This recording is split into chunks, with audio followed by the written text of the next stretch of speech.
Now, if you didn't see it already, the Brooklyn Nets have signed Killian Hayes to a contract. Now, a lot of people make fun of the Nets for this, but personally, I really like the move. Killian Hayes is a 22-year-old with a lot of potential. He was drafted top 10 overall for a reason. Obviously, right now, he's not a good player. That's just undeniable.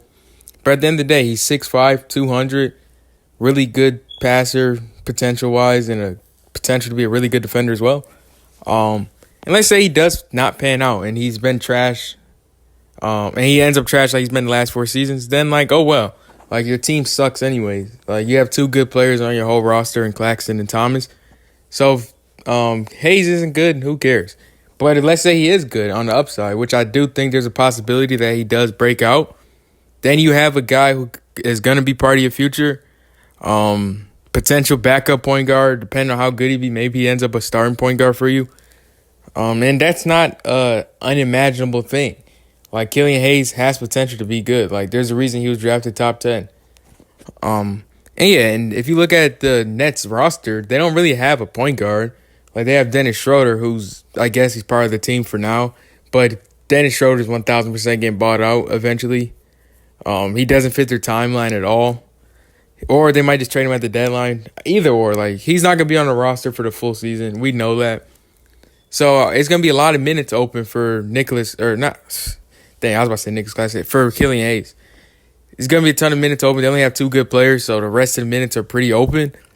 It reminds me of this move. I don't know if y'all remember when Markelle Fultz went to the Magic. He spent 2 years in Philly, was not good. Obviously, it's not the same situation because Markelle Fultz was mainly just injured. But even when he was healthy, he didn't really play good basketball. Everybody was calling him a bust, disappointment, saying he was trash. Then what happens? He goes to Orlando, get a change of scenery. Now he's a high-quality role player. He was in the running for most improved player a couple years ago. And now everybody respects him as a good player. I can see that happening with Killian Hayes. Sometimes you just need a change of scenery. Because let's look at Detroit, though. They haven't developed anybody the right way at all. I can't remember the last player they did develop correctly. There's been a lot of flops on their department. So, yeah, I'm not just blaming everything on Killian Hayes. The Detroit development staff sucks.